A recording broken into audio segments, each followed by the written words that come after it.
네, 감사합니다. 이제 본격적으로 세미나를 시작하도록 하겠습니다.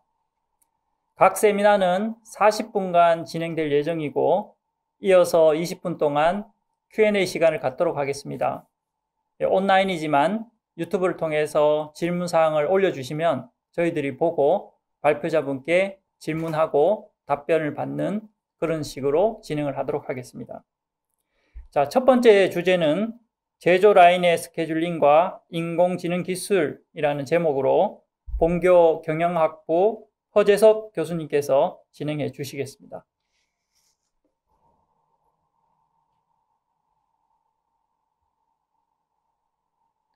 네, 안녕하세요. 저는 첫 번째 기술 세미나 발표를 맡은 경영학부의 허재석이라고 합니다.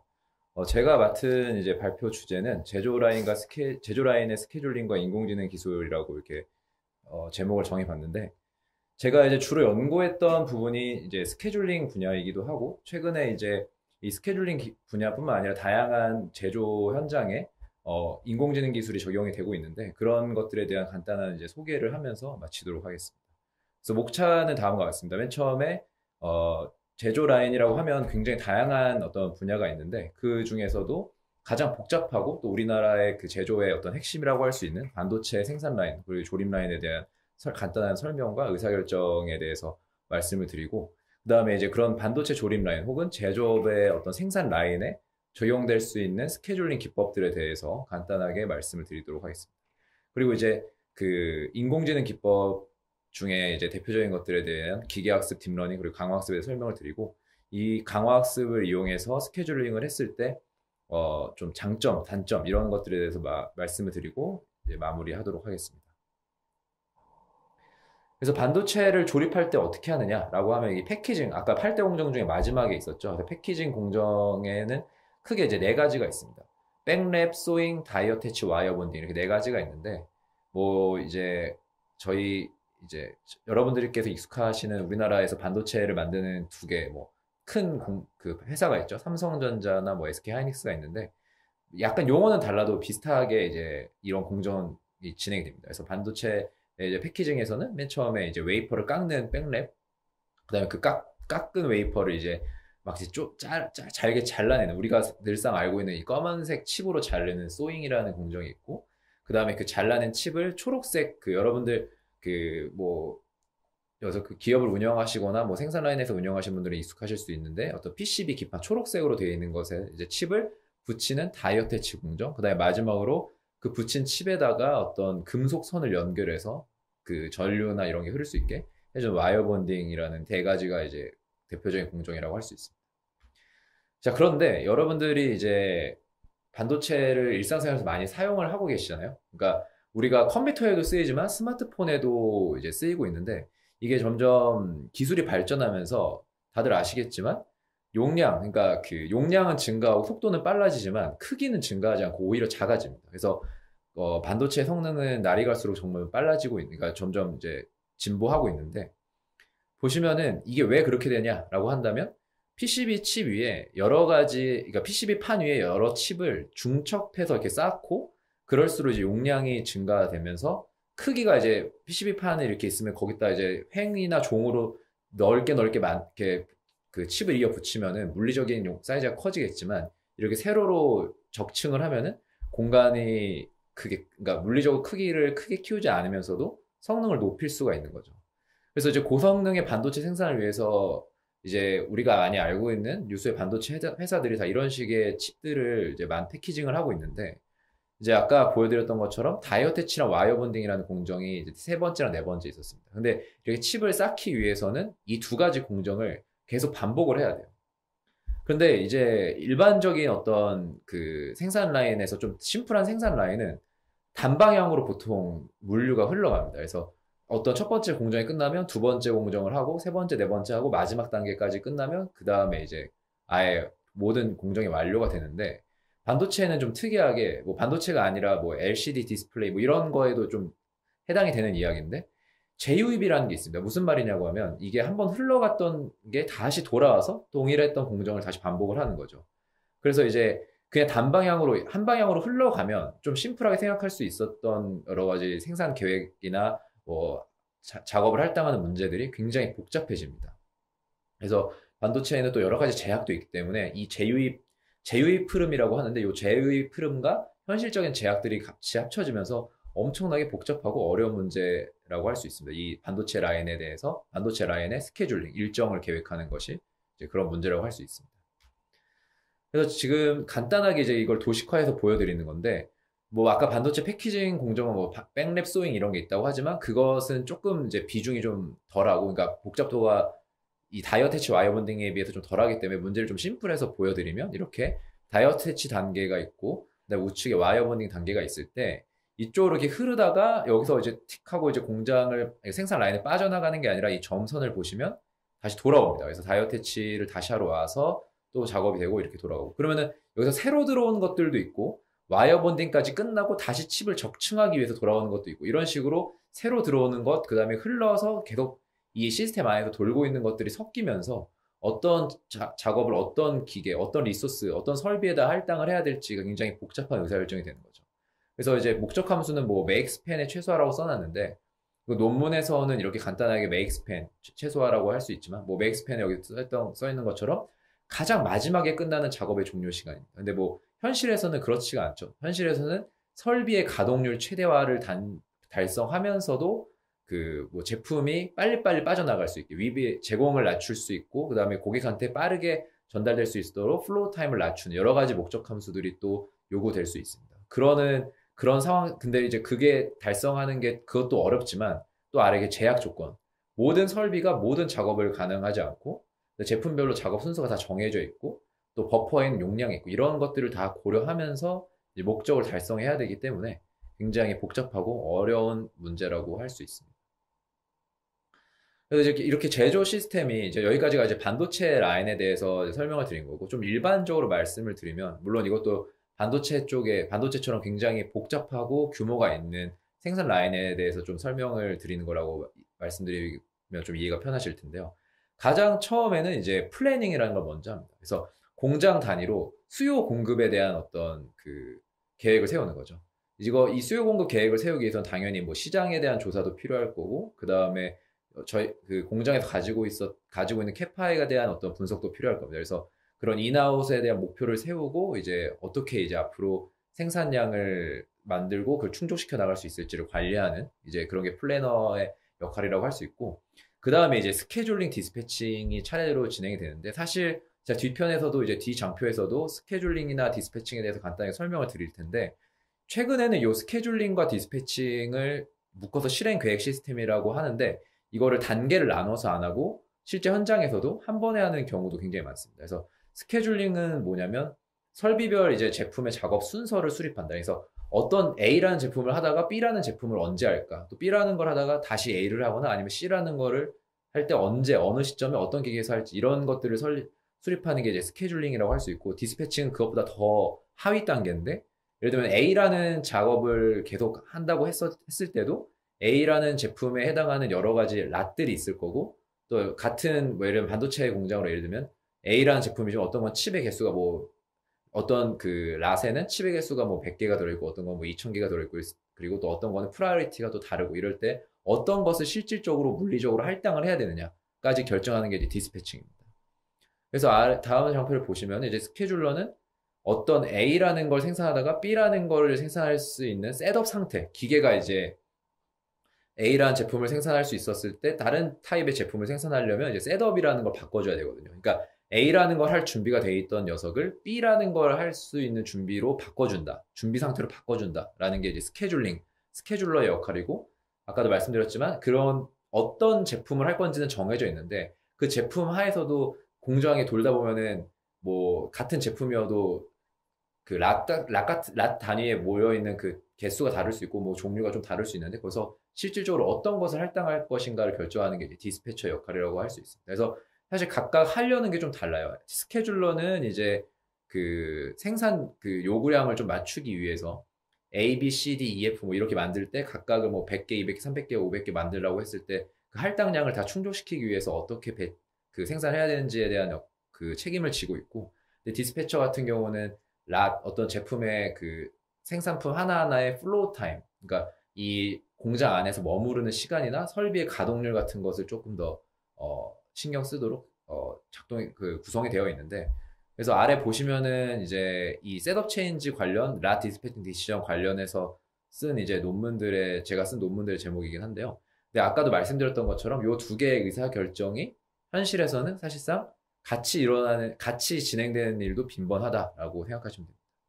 자, 그럼 이제 여기까지 이제 반도체 라인에 대해서 설명을 드렸고, 좀 엄청 복잡한 제조 라인이었고, 제조 시스템이었고, 거기서의 의사결정이 어떤 것이 있는지를 좀 간단하게 설명을 드렸습니다.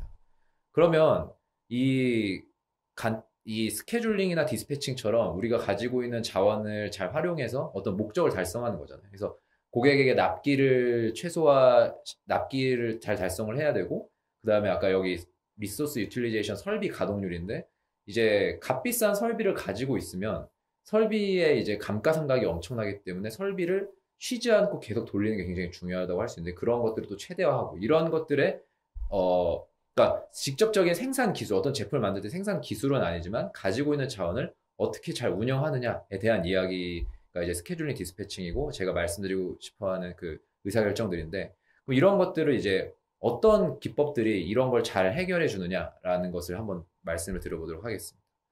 그래서 가장 크게 기존에 전통적으로 있었던 방법은 요 세 가지로 말을 할 수 있고 요약할 수가 있습니다. 첫 번째는 수리 최적화, 두 번째는 이제 발견적 혹은 규칙 기반 기법이라고 하고, 마지막으로 이제 메타유리스틱 기법, 이렇게 세 가지로 전통적인 기법이 있었다고 말할 수 있습니다. 그래서 수리 최적화 기법은 말만 들어도 이렇게 좀 수학적인 게 나오고 좀 되게 딱딱해 보이죠. 그래서 스케줄링에서도 그렇게 현실적인 기법은 아닙니다. 왜냐하면 이제 스케줄링 문제를 온갖 제약이나 우리가 달성해야 되는 의사결정 대상이나 목적들을 다 숫자나 기호로 다 표현을 해서 이제 표현을 하는 게 수리 최적화 기법인데, 장점은 이론적으로 최적의 스케줄을 보장하긴 하지만 문제 크기가, 그러니까 그 실험실에서만 돌릴 수 있는 아주 작은 사이즈에서는 이게 적용했을 때 문제가 풀리는데, 문제가 커지면 커질수록 이것은 우리가 현실적으로 기대할 수 있는 시간 안에 문제를 풀어주질 못합니다. 그래서 사실상 이론적으로는 최상이지만 현실적으로 쓸모가 없다. 그러니까 물론 연구를 함에 있어서 아니면은 작은 문제에서 내가 개발한 기법의 어떤 테스트를 위해서는 수리 최적화 기법이 쓸모가 있죠. 왜냐면은 내가 어떤 새로운 알고리즘, 새로운 스케줄링에 대한 아이디어가 생각이 났는데, 이게 현실에서 얼마나 잘 작동되고 이게 현실적으로 얼마나 내가 생각했을 때 목적을 잘 달성해 주느냐를 점검해 보고 싶을 때는 아주 작은 문제에다가 수리 최적화 기법이 문제를 풀어낼 수 있는 아주 작은 문제에다가 적용해서 이 기법이랑 비교를 해보면 이제 제가 본인이 생각한 아이디어가 얼마나 가치가 있는지 이걸 알 수가 있겠죠. 두 번째 이제 발견적 기법인데, 이 발견적 기법이라고 하는 것은 아주 간단한 규칙 혹은 현재 그 어떤 생산 라인의 제조 라인의 상태에 따라서 그때마다 어떤 규칙을 정해서 그걸로 스케줄링을 하는 겁니다. 그래서 이거는 직관적이고 이해하기 쉽고 계산 속도도 빠르지만 이제 좋은 성능을 기대하기가 어려운 경우가 많습니다. 물론 편한 방법이긴 하지만요. 요 두 번째 발견적 기법과 메타유리스틱 기법은 뒤에서 조금 더 설명을 부연하도록 하겠습니다. 메타유리스틱 기법은 요 앞에 두 개는 그래도 조금 무슨 말인지 알겠다, 아니면 뭐 이미 보셨던 분들도 많을 텐데, 이 세 번째에 있는 메타유리스틱 기법은 이 단어 자체가 굉장히 낯설 분들이 많을 거라고 생각을 합니다. 그래서 메타유리스틱 기법은 일단 그 의미만 먼저 설명을 드리면, 수리 최적화 기법은 문제가 있으면 우리가 수학 문제를 푼다라고 얘기하잖아요. 문제가 주어지면 변수에 어떤 값이 할당되어야 될지 문제를 풀어서 답을 낸다라고 하면은, 메타유리스틱은 문제를 직접 푼다기보다는 분명히 답이 어딘가에 있을 건데, 그 넓은 해 공간, 답이 막 여기저기 펼쳐져 있다고 생각을 하고 그 해 공간에서 어떻게 하면 내가 우수한 애를 찾아낼 수 있을까를 탐색하는 기법입니다. 그래서 이거는 이제 문제가 굉장히 규모가 커졌을 때 이제 직접적으로 풀 수 없으니까 써볼 수 있는 방법인데, 이것도 이제 계산 속도가 수리 최적화 기법보다는 빠르긴 하지만 좀 이게 이 두 번째 보여드리는 발견적 기법보다는 빠르진 않다라는 그런 단점이 있습니다. 그래서 이 항상 전통적인 이런 제조 시스템에서 반도체 조립 라인뿐만 아니라 제조 시스템에서 스케줄링을 할 때 이 계산 속도도 중요하고, 그 다음에 이게 공장을 운영하는 생산 라인을 운영하는 사람의 입장에서도 뭐 가동률도 높아야 되고 여러 가지 제약하에서 목적을 달성해 줄 수 있는 어떤 성능이 나와야겠죠. 그래서 그 이 두 가지가 항상 딜레마입니다. 그래서 발견적 기법은 사실 굉장히 다양한 이름으로도 쓰일 수 있는데 뭐 룰 베이스드 알고리즘 뭐 이런 말로도 쓰일 수 있는데 가장 기본적인 건 디스패칭 룰입니다. 그래서 뭐 여기 굉장히 여러 가지를 제가 써놨지만 뭐 가장 익숙하신 걸 찾자면 FIFO 이런 거겠죠. First in, first out. 근데 그런 것도 있고 뭐 earliest due date. due date가 이른 것부터 할당을 한다. 그러니까 납기가 빠른 것부터 할당한다. 뭐 이런 것들도 있고요. 그 다음에 뭐 셋업 타임이 짧은 것부터 할당한다. 이런 룰도 있습니다. 물론 현실에서는 현재 쓰이는 알고리즘들, 그러니까 실제 생산 라인에서 이렇게 간단한 디스패칭 룰을 사용하지는 않습니다. 그냥 딱 제조 시스템의 상태를 쫙 보고 어떤 지표가 뭐보다 높다, 어떤 지표가 뭐보다 낮다 이런 걸 딱딱딱 보고 그 상태에서는 이걸 할당하는 게 뭐 이러한 경향성이 있는 것을 작업을 기계에다가 넣어줘라 뭐 이런 식으로 하겠지만 이거는 간단히 예를 보여드리기 위해서 이게 가지고 온 장표고요. 그래서 뭐 간단하게 그냥 빠르게 보시면은 이렇게 디스패칭 룰이 빠를 수밖에 없는 이유는 우리한테 주어진 상황, 뭐 기계가 있고 그다음에 대기하고 있는 잡이 뭐 여러 개가 있으면은 그 잡들에 대한 정보, 프로세싱 타임, 그다음에 여기 도착한 릴리즈 타임, 그다음에 듀 데이트 이런 게 있을 때 각 룰에 따라서 순서를 매길 수 있고 그냥 그 순서대로 할당만 하면 끝입니다. 그래서 굉장히 빠르게 직관적으로 그리고 설명력도 강하죠. 그냥 보면은 바로 이 룰을 사용했다. 왜 그렇게 했지? 그러면은 그 룰이 어떤 거 우선으로 하라고 한 거니까. 이거는 뭐 SPT는 프로세싱 타임이 짧은 거부터 할당해라 이런 룰이었으니까 빠르고 또 직관적이고 설명하기 쉽다는 장점이 있습니다. 하지만 이게 언제나 이런 단순하다는 것은 성능이 좋다라는 것을 보장할 수는 없다는 단점이 있죠. 그럼 메타휴리스틱은 무엇이냐라고 한다면 갑자기 이제 좀 영어가 나오는데 이제 위키피디아에 있는 정의를 좀 갖고 온 겁니다. 그래서 메타휴리스틱은 아까도 말씀드렸지만 넓은 해공간을 좀 탐색하는 거예요. 그래서 여기서 보시면은 뭐 휴리스틱이라는 단어가 나오는데 뭐 그건 일단 크게 생각 안 쓰셔도 되고요.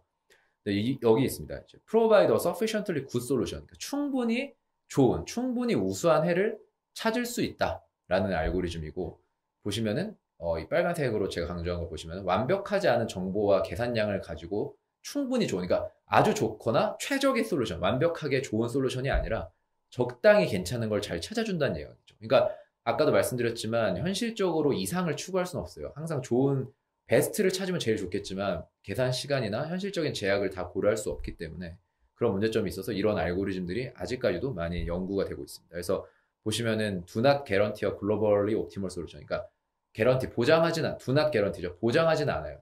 항상 최적의 값을 보장하진 않지만 언제나 적당히 현실적으로 사용할 수 있는 답을 찾아주는 게 메타휴리스틱의 장점입니다. 당연히 이런 설명을 보시면 이거는 발견적 기법, 룰 베이스보다는 성능이 좋겠구나 라고 생각을 하실 수 있겠죠. 그래서 메타휴리스틱이라고 말하면 단어 자체가 굉장히 이 메타라는 단어도 우리가 일상에서 많이 쓰이는 단어도 아니고 휴리스틱이라는 단어도 많이 쓰이는 단어가 아닌데 이 두 개가 결합이 되어 있잖아요. 그래서 요걸 보시면은 왼쪽에 보시면 메타휴리스틱이라는 이 다이어그램으로 표시된 게 있습니다.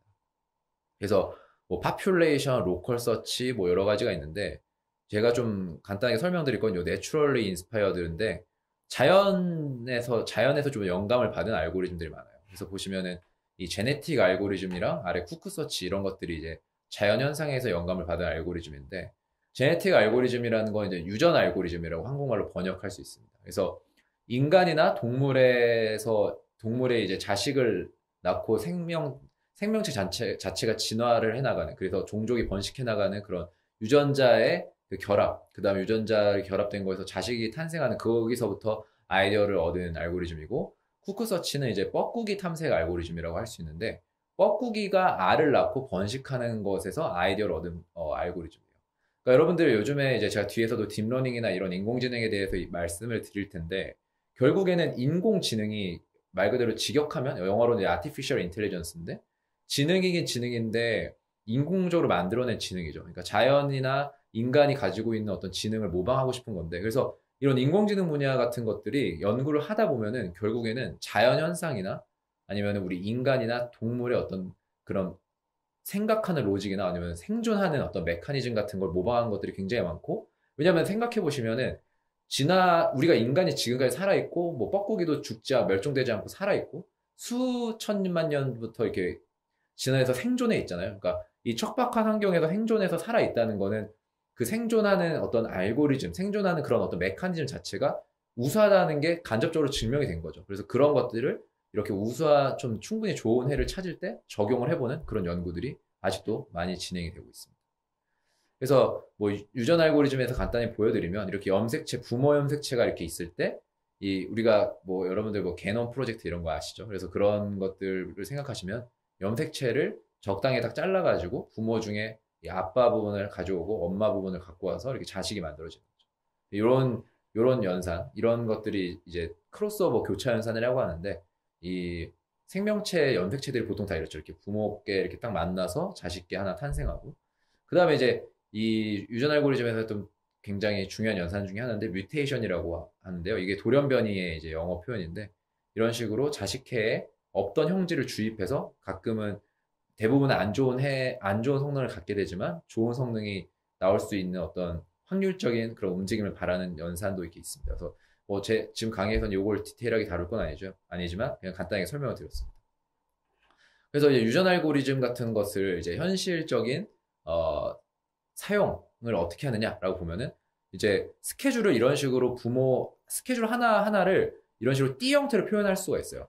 기계 순서, 그 다음에 그 기계에서 작업되는 공정의 순서를 띠 형태로 표현해 놓으면 아까 보여드린 것처럼 이렇게 염색체 교차 현상처럼 띄어서 갖다 붙일 수가 있거든요. 그래서 이런 식으로 하다 보면은 처음에 왼쪽에 보시는 것처럼 기계가 듬성듬성 놀 수 있는 그런 스케줄 일정 계획에서 우측처럼 좀 빽빽하게 차 있는 우수한 계획으로 알고리즘이 좋은 새를 탐색해 나가는 식으로 이제 적용을 해볼 수 있고 그런 게 활용이 되고 있다는 것입니다. 자, 그래서 이렇게 세 가지를 봤는데 각각의 이제 장단점을 정리해서 좀 한눈에 볼 수 있도록 표시를 해봤습니다. 자, 네모가 수리 최적화고 역삼각형이 발견적 기법이고 동그라미가 이제 메타 휴리스틱인데요. 보시는 것처럼 왼쪽은 이제 그 Y축이 성능에 대한 어떤 축이고 X축이 속도에 대한 축입니다. 그래서 발견적 기법은 일단 속도는 굉장히 빨라요. 아주 단순하고 심플하기 때문에. 근데 속도는 빠르지만 성능은 굉장히 좋지는 않습니다. 물론 좋을 때도 있지만 일반적으로 안 좋습니다. 수리 최적화는 아까도 말씀드렸지만 이론적으로 무조건 글로벌 솔루션, 그러니까 최적의 우리의 달성할 수 있는 목표에 도달할 수 있는 최적화는 찾아낼 수 있지만 속도가 현실적으로 너무 느립니다. 메타휴리스틱이 약간 이 두 개의 중점에 있는 건데, 자, 그래서 이 메타휴리스틱이 이 정도에 있다고 생각을 해봤을 때, 그 문제가 복잡해지면 좀 복잡해질수록 이 세 가지 방법론은 어떻게 될까라고 보면은 문제가 아무리 복잡해져도 이 발견적 기법의 속도는 거의 변화가 없어요. 아니, 근데 이제 그 수리 최적화 기법은 문제가 좀만 복잡해져도 사실 제가 이거 그림을 좀 색의 차이를 보여드리려고 이렇게 그렸지만 원래 제대로 그리자면은 이게 네모가 이렇게까지 가지도 못하고 그냥 여기 이렇게 딱 그냥 확 급격하게 내리꽂는 그런 형상이 될 겁니다. 메타리스틱도 문제가 복잡해지면 복잡해질수록 그 문제가 복잡해지고 문제의 어떤 해공간이 넓어지기 때문에 우수한 애를 찾아낼 때 계산 시간이 엄청나게 오래 걸립니다. 자, 그러면 이런 식의 속도와 성능의 상충관계가 있는데, 자, 여기 빨간색 동그라미를 표시한 부분을 보이시죠? 나는 속도도 빠르면서 성능도 좋은 어떤 그 그러니까 스케줄을 도출해낼 때 그 스케줄의 성능도 좋지만 속도도 굉장히 빠른, 다른 말로 말하면 계산 시간이 짧은 그런 어떤 기법을 좀 알고 싶다. 그러니까 당연히 생각할 수 있겠죠. 두 마리 토끼를 잡고 싶다는 욕심이 생길 수 있잖아요. 우측도 보시면 문제가 복잡해지면 어떤 방법론이든 이런 발견적 기법 같은 거를 제외하고는 속도가 그대로 되기는 힘들어요. 하지만 문제가 복잡해져도 속도가 그렇게 느려지지 않을 수 있는 그런 것에 대한 어떤 그 갈증이 생긴다는 거죠. 그래서 이제 인공지능을 적용해서 이런 스케줄링을 해보려는 시도들이 이제 최근 들어서 더 많이 연구가 되고 있습니다. 그럼 이제 제가 인공지능을 이제 스케줄링 기법에 적용한 걸 설명을 드려야 될 텐데, 그냥 설명드리기보다는 아주 간단하게 인공지능이 뭐고 제가 이제 뒤쪽에 스케줄링 기법에 인공지능을 적용했는데 그 인공지능도 굉장히 범위가 다양합니다. 그래서 그 중에서 어떤 걸 적용했는지를 설명을 좀 드리고 나중에 이제 그것의 의의와 한계에 대해서 좀 설명을 드리도록 하겠습니다. 그래서 인공지능은 아까도 잠깐에 말씀드렸지만 말 그대로 인공적으로 똑똑한 컴퓨터나 기계를 만드는 거예요. 근데 핵심은 주변 정보를 인지하고 정해진 작업 목표의 달성 가능성을 극대화한다. 이렇게 생각하시면 됩니다. 이건 위키피디아에 나와 있는 정의인데 이걸 스케줄링 문제로 생각하면은 제조 라인의 상태를 인식하고 그 다음에 작업자 혹은 운영자가 나는 설비 가동률이랑 그 다음에 랏의 뭐 납기를 지키는 게 중요하다라는 목표가 있으면은 그 제약과 설비 상태 등 모든 상황 정보를 인지한 상태에서 그 달성 가능한 그 목표의 그 달성 가능성을 최대화할 수 있도록 스케줄을 만들어내면 되는 거죠. 그래서 인공지능은 이 세 가지가 아래 보시는 세 가지가 키워드라고 할 수 있고, 그래서 인공지능에는 여러 가지 기법들이 있어요. 사실 아까 제가 보여드린 메타휴리스틱도 인공지능 중에 하나예요. 근데 여러분들이 최근에 많이 들으시는 뭐 기계학습, 머신러닝, 딥러닝도 당연히 인공지능 기법인데, 메타휴리스틱은 이 인공지능 기법에 이 머신러닝이라는 카테고리 밖에 있다고 할 수 있습니다. 자, 그래서 이제 인공지능에 대해서 간단히 설명을 드리고, 그 다음에 이제 그 아래 단계인 머신러닝에 대해서 설명을 드리도록 하겠습니다.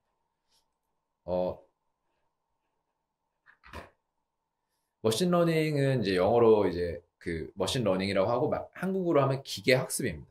그래서 인공지능도 이제 컴퓨터나 똑똑한 기계를 만드는 거라고 했는데, 그래서 아까 메타휴리스틱도 인공지능의 그 방법 중에 하나라고 했잖아요. 근데 그거랑 똑똑한 컴퓨터를 만드는 거랑 그 머신러닝은 또 뭐가 다르냐라고 한다면, 아까 메타휴리스틱 같은 인공지능은 뭐 메타휴리스틱도 다른 인공지능 기법도 굉장히 많지만 그거는 학습이 아니에요. 그냥 학습이 아니라 그냥 똑똑하게 하는 거를 다른 식으로 구현을 한 거고, 머신러닝은 말 그대로 얘가 어떤 데이터를 보고 학습을 하기 때문에 좀 그거랑 다른 겁니다. 그래서 보면은 인간이 직접 가르치는 게 아니라 어떤 데이터를 수없이 많이 주어서 그걸 학습을 통해서 똑똑해지는 건데, 기계학습이라고 하고 머신러닝이라고 하는 거는 되게 말 자체가 어색하고 좀 낯선 개념이실 수도 있는데, 간단하게 말씀을 드리면 그냥 함수를 만드는 거예요. 함수. 근데 함수 자체도 굉장히 딱딱하게 느껴지실 분들이 많을 것 같아서 좀 설명을 드리면, 여러분 함수라는 건 수학적인 그 정의로 말하면 뭐 x에서 y로의 대응 이렇게 할 수 있지만, 그냥 일반적으로 좀 이 그림을 보시는 것처럼 네모난 블랙박스가 있는데 거기 어떤 인풋을 툭 집어넣으면은 그 네모난 박스 안에, 우리는 네모 박스 안에 있어서 뭐 그걸 다 까보면 알 수도 있지만 모른다고 가정하면 그 박스 안에 있는 어떤 규칙, 어떤 로직에 따라서 아웃풋이 연산이 돼서 이렇게 딱 튀어나오는 걸 보통 함수라고 하죠. 그래서 이 머신러닝, 기계학습은 저 함수를 똑똑하게 만드는 거예요. 근데 어떤 똑똑하게 만드냐? 내가 원하는 어떤 과업, 혹은 내가 원래도 많이 하고 있는데 얘가 좀 자동으로 알아서 잘해줬으면 좋겠어. 아니면은 사람이 할 수 없는 특정한 작업을 좀 잘해줬으면 좋겠다. 그런 목표를 만들어 놓고 이 함수가 상황 정보를 딱 집어넣어 주면은 그 목표를 달성할 수 있는 아웃풋을 똑똑하게 알아서 딱딱 뱉어낼 수 있도록 학습시키는 게 기계학습이라고 합니다. 자, 그러면 요즘에 이제 사실 요즘이라고 하기도 좀 그렇죠. 알파고가 나온 지 벌써 5년이 지났는데, 그러면 이제 그 딥러닝이라는 건 과연 뭐냐라고 한다면, 딥러닝은 사실 굉장히 뭐 새로운 개념은 아니고요. 맨 처음에 이제 인공신경망이라는 개념이 있습니다. 무슨 말이냐면은 인간의 뇌나 동물의 뇌의 신호 처리 과정을 이제 신호 처리되는 걸 이제 뉴럴 네트워크라고 하는데, 그 인간의 머릿속에 있는 거. 근데 그 신경망을 모방한 게 일단 인공신경망입니다. 그 딥러닝은 이런 인공신경망을 굉장히 여러 개 쌓아서 좀 딥하게 만든 거예요. 그래서 딥러닝이라는 건 전 정말 처음에 이 개념을 들었을 때, 아, 되게 그, 뭐랄까요? 그 워딩을 잘 지었다라고 생각을 든 게, 사실 이게 없던 새로운 개념이 아니라 이 뉴럴 네트워크, 인간의 뇌나 동물의 뇌에서 신경세포, 그 신경이 흐르는 시냅스를 따라서 뭐가 왔다 갔다 하는 그런 걸 모방한 건데, 그걸 좀 깊게 만든 건데, 그걸 이제 이렇게 딥러닝이라는 단어로 잘 만들어놨던 거죠. 근데 이제 이 딥러닝이라는 걸 잘 생각해 보시면 이게 왜 많이 쓰이냐면, 아까도 말씀드렸지만 머신러닝은 결국에 함수를 만드는 거예요. 그래서 우리가 주어진 어떤 상황에 대한 정보를 가지고 입력을 집어넣으면 아웃풋을 딱 뱉어내야 되는데, 함수라는 거는 여러분들 뭐 그냥 간단히 생각해서 뭐 3x 플러스 5 이런 식으로 할 수 있고, 뭐 2차 함수면은 ax제곱 플러스 bx 플러스 c 이렇게 하는데, 우리가 현실이라는 거를 어떤 함수에다 집어넣어서 내가 원하는 결과값을 탁 하고 뱉어내야 되는데, 현실에 대한 정보가 우리가 옛날에 배웠던 1차 함수나 2차 함수처럼 그렇게 간단한 걸로 연산이 될까요? 그렇지 않죠. 현실을 모사하고 현실을, 아까 인공지능에서 말씀드렸지만 현실을 인지해야 되는데, 이 녀석이 이 함수가 인지를 해서 뭔가 내가 원하는 결과를 잘 딱 뱉어내야 되는데, 인지를 하려면 굉장히 복잡한 형태의 함수식을 가져야 될 거예요. 근데 그거 어떻게 표현할까 하다 보니까, 이 인간의 뇌가 굉장히 복잡한 형태로 되어 있어서 인간이 느끼는 어떤 감각, 감정, 그 다음에 뭐 시각, 뭐 그다음 운동까지 이런 여러 가지를 다 철저하게 복잡하지만 잘 해내는구나. 그거에 대한 아이디어를 얻어서 이렇게 복잡한 함수를 표현해보자라는 어떤 취지에서 나온 기술이라고 할 수 있습니다. 자, 그럼 이제 하나만 더 들으시면 이제 기법에 대한 좀 설명은 끝이 나는데, 강화학습입니다. 여러분들, 그래서 제가 이 예시를 알파고로 들었는데, 여러분 알파고가 좋은 성능을 냈다. 구글 딥마인드에서 이제 알파고라는 걸 개발해서 한번 우리를 충격에 빠뜨렸잖아요. 그래서 알파고라는 거는 사실 딥러닝보다는 더 핵심 알고리즘이 뭐냐면 이 강화학습입니다. 강화학습은 이 머신러닝 중에서도 좀 특수한 그 보통의 머신러닝이랑 좀 다른 개념인데, 데이터가 이렇게 답이 정해져 있어서 그 답을 보고 학습한다기보다는 스스로 좀 똑똑해질 수 있는 그런 어떤 방법론이라고 할 수 있습니다. 그래서 보시면은 에이전트랑 인바이러먼트라고 있어요. 그래서 바둑으로 설명을 드리면 이 바둑을 두는 사람 혹은 기계가 바둑판의 현재 상태를 인지를 하고 그 다음에 바둑돌을 한번 놓고 그 바둑돌을 놓는 순간 바둑돌의 상황이 바뀌잖아요. 그 바둑돌의 상황이 바뀌면은 그거에 대해서 내가 잘 뒀는지 못 뒀는지에 대한 보상을 받고 내가 잘 둔 거면 그게 잘 둔 거구나를 알고 그런 식으로 계속 두려고 할 거고 잘못 둔 거면 잘못 뒀으니까 그렇게 두지 말아야지라고 하면서 진화해 나가는 학습해 나가는 알고리즘이 강화학습입니다. 그래서 이게 인간의 어떤 동물이나 인간의 학습 패턴을 모방한 거라고 이해하셔도 좀 편한데요. 예를 들면은 아무것도 모르는 3, 4살짜리 어린 아이가 걸어가다가 이렇게 뾰족한 어떤 곳에 부딪혔어요. 그는 누가 이게 부모가 이게 뾰족하고 아프다는 걸 알려주지 않아도 경험을 해보면 아프니까 다음부터는 그걸 안 하겠죠. 혹은 어딘가 가다가 뭐 반짝반짝거리고 동그란 게 있어서 먹었는데 되게 달아요. 사탕인데 그걸 누가 맛있는 거라고 알려주지 않았지만 그거를 먹어서 맛있으면 다음부터는 그런 걸 또 추구하려고 하겠죠. 먹으려고 하겠죠. 그런 것처럼 이제 나한테 이득이 되는 건 계속 하려고 하고 나한테 좀 실이 되는 건 안 하려고 하는 식으로 해서 나한테 주어지는 그런 리워드, 보상이 최대가 되는 식으로 활동하려고 하는 에이전트가 활동하려고 하는 그런 원리를 학습에 똑똑한 컴퓨터를 만드는 데 적용을 한 거라고 생각하시면 됩니다.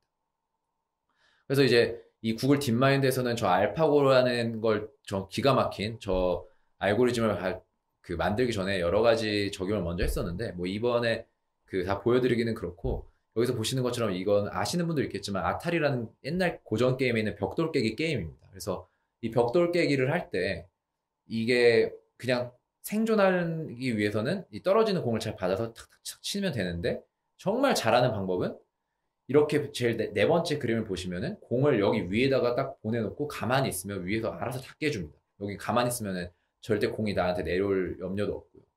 그래서 이런 것도 야 이게 이렇게 하면 좋은 거야 이렇게 알려주지 않았는데 이때 이 게임이 알아서 학습을 다 해냈어요. 이렇게 하면 네 번째 그림처럼 하면 좋다는 것을. 그래서 이제 이거를 이런 전자 오락 게임이 아니라 바둑판 인간이 실제로 물리적으로 하는 거에 갖고 와서 이세돌을 이긴 이제 그런 걸 개발을 한 거죠. 그래서 알파고 제로 뭐 이런 물리적인 어떤 컨트롤에도 사용이 되는 게 이제 강화학습이라고 할 수 있습니다. 자, 그래서 저는 이제 저와 뭐 공동으로 연구하는 분이랑 같이 연구를 했었죠. 그러면은 마치 바둑을 두는 것도 어떤 의사결정을 매 순간마다 어디에 둘까 하는 거고 게임도 마찬가지로 그 상황을 보고 어디로 움직이면은 내가 잘 깰 수 있을까 이런 것처럼 스케줄링도 마찬가지죠. 내가 기기가 비었을 때 어떤 잡을 어떤 기계에다가 할당을 해줘야 뭐 설비 가동률은 높아지고 납기를 늦추는 일이 작아지는 이렇게 되는 스케줄을 만들 수 있을까 해서 강화학습을 이제 스케줄링에 적용을 해본 거예요. 그래서 아까도 말씀드렸지만 메타 휴리스틱도 있고 발견적 기법도 있고 수리 최적화 기법도 있지만 왜 이걸 썼냐? 이거는 그 문제가 복잡해져도 빠르게 계산할 수 있을 거라는 기대 그리고 최적해를 찾아낼 수 있을 거라는 기대로 이걸 사용을 한 겁니다. 그래서 결국에는 최종 스케줄의 성능 지표를 극대화하기 위해서 그런 연속적인 셋업 체인지를 해야 되는데 여기서 이제 강화학습이 사용이 된 거고요. 그 다음에 심층 강화학습, 딥 reinforcement learning이라고 하거든요, 영어로. 그럼 왜 딥러닝에 쓰였냐고 한다면 아까 그 머신러닝이랑 기계학습 이런 건 다 함수라고 했었잖아요.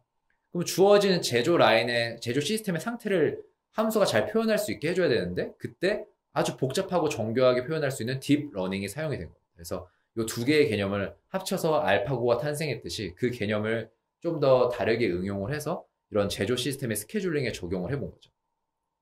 자, 이거에 대한 디테일한 내용은 사실 복잡하고 정말 관심 있으신 분은 아까 앞에 나왔던 것에 있는 논문 제목을 이제 구글에 치면 읽으실 수 있는데 간단하게 이제 이것을 해봤을 때 장점과 단점 점을 말씀드리면서 이 강의를 마치도록 하겠습니다.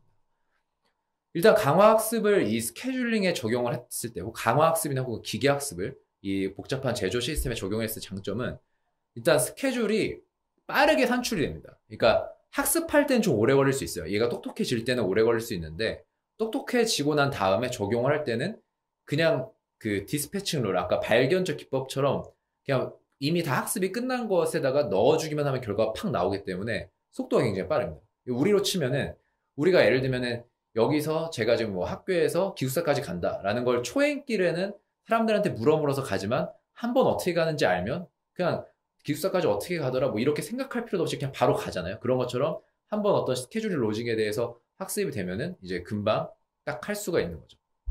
그 다음에 또 장점은 한 라인에 대해서 학습이 된 것을 조금 변경된 곳에도 재사용이 가능하다는 장점이 있습니다.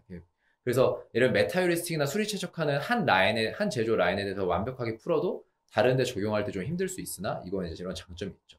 그 다음에 이것도 이론적으로 강화학습이라는 것은 그 아까 그 수리 최적화 기법처럼 이론적으로는 최적의 스케줄을 얻어낼 수 있는 게 보장이 되어 있어요. 물론 쉽지는 않습니다. 하지만 이론적으로 이게 가능한 것을 학습을 통해서 쓴다는 건 또 의미가 있다고 할 수가 있겠죠.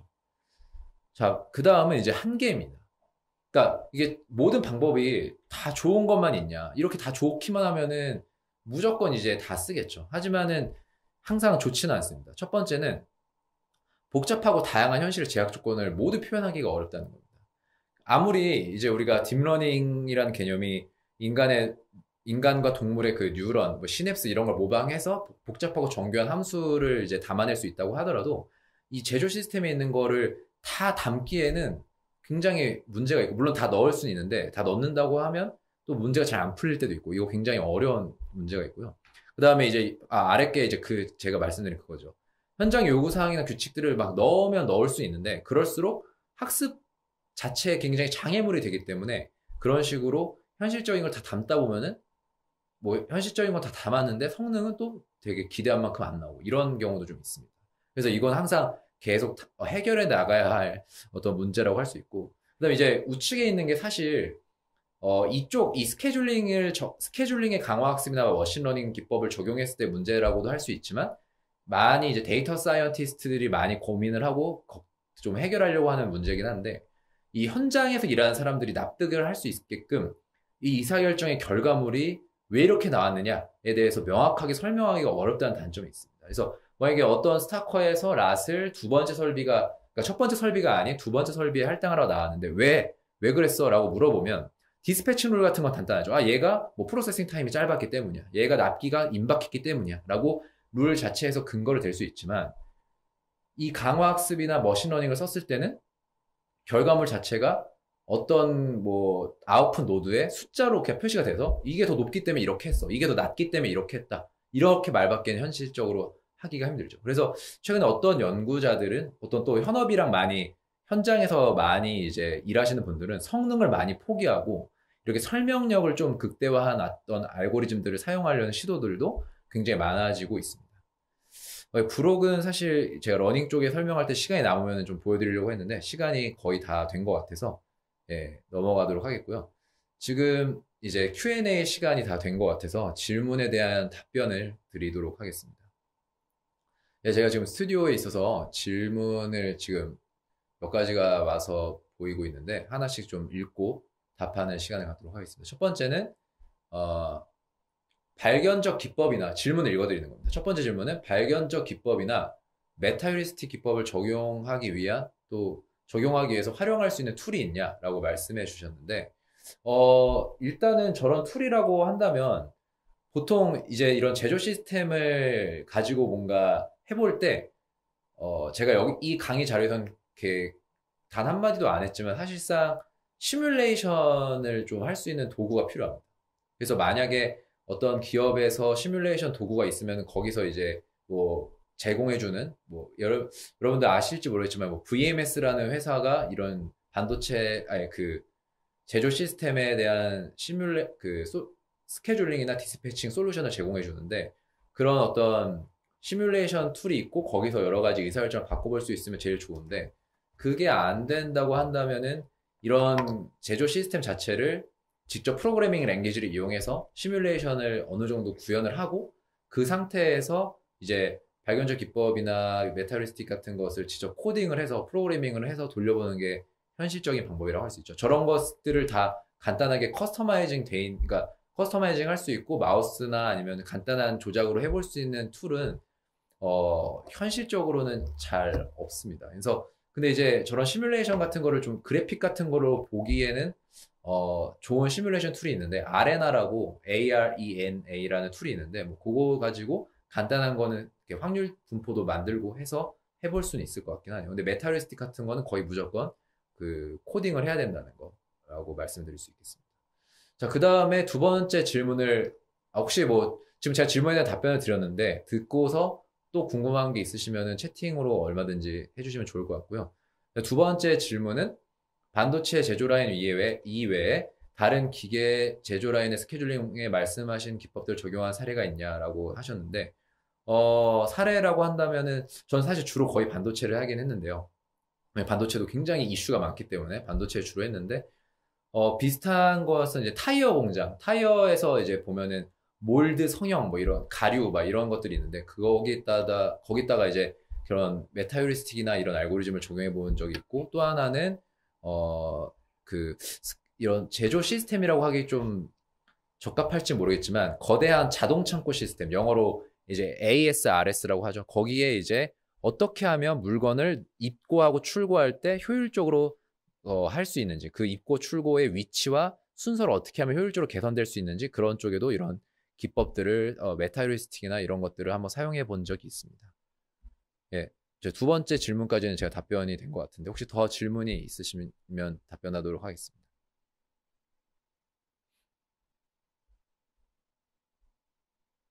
네, 더 없으신가요? 네, 그러면은 뭐 제 메일 주소나 아니면 뭐 그런 것들은 제가 여기 다른 교수님께 이미 말씀드렸으니까 더 궁금한 게 생기시면은 그쪽으로 따로 연락을 해주셔도 좋을 것 같고요. 제 그 발표는 여기서 그만 마치도록 하겠습니다. 열심히 들어주셔서 감사합니다.